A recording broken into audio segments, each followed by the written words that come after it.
امام مالک رحمه الله خوشبو په ځان باندې واله وی لمبل جامې صفا واچولې بهر وروتلو باچا ورته ویل عجیب خبره ده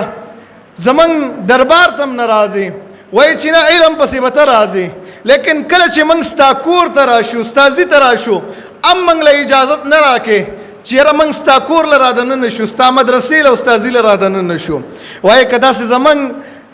یو عالم له یو بولاله چېرته کې د دنیا معمولی مالدار سړی راشي موږ استقبالي ته بار ورځو چې فلانکې خان راغلی دی فلانکې اجي صاحب راغلی دی د علم قدر دغه خلکو وکړلو چې باچا راغلی دی په ګیټ باندې ولاړ دی انتظار کوي نو هغه ورته ویل دا خو ده چې ستا دربار له زه نه درځم او ته مې چې دلته کې په انتظار کړي تا سره مې یو احسان کولو احسان دا دی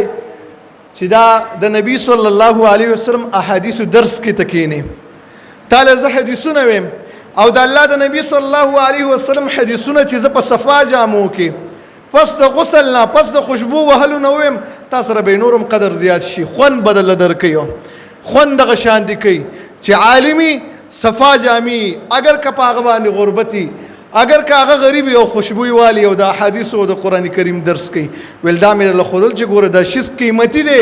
دا د نبی صلی الله علیه وسلم خبره قیمتي دی ګوره دا ګوره اخوا دی خو خبرې نه دي دا ګوره د کمال نه ډکی دي د دې عزت پکار دی اکرام پکار دی عزت او اکرام دا دی چې زه داسې حالت کې ونه وم چې زه ګنده یم زه ستا قرضدار نه وم باچاته چې زه تعالی ډایرک راوته وم